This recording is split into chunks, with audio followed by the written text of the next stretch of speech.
کند دختر خریدارش بود بابا. سعید این فرشتون فکر کنم یه 10-15 تومن بیاد. برو بالا.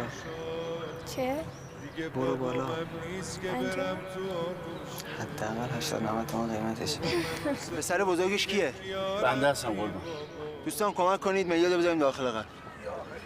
آروم بگیر آروم. اونجوری که نمیشه. فقط قربان قبلش این فرش رو محبت کنی، کف قبل پهن کنی، بعدا پدر خدا بیامرز منو دفن کنی. نمیشه آقا. فکر کنم خیلی قیمتیه.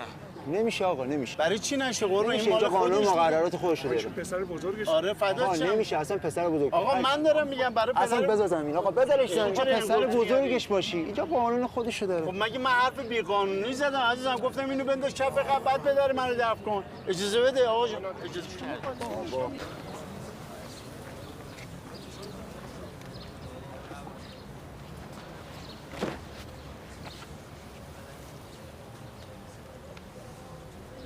پاشو ببر دیگه.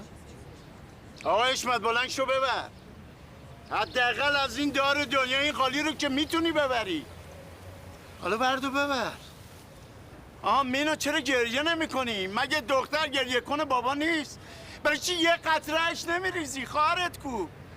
خواهر بزرگت ها؟ دختر بزرگ حشمت الله خان که باید گریه کنه بابا باشه الان اینجا باشه نمیاد. ول کن مسعود.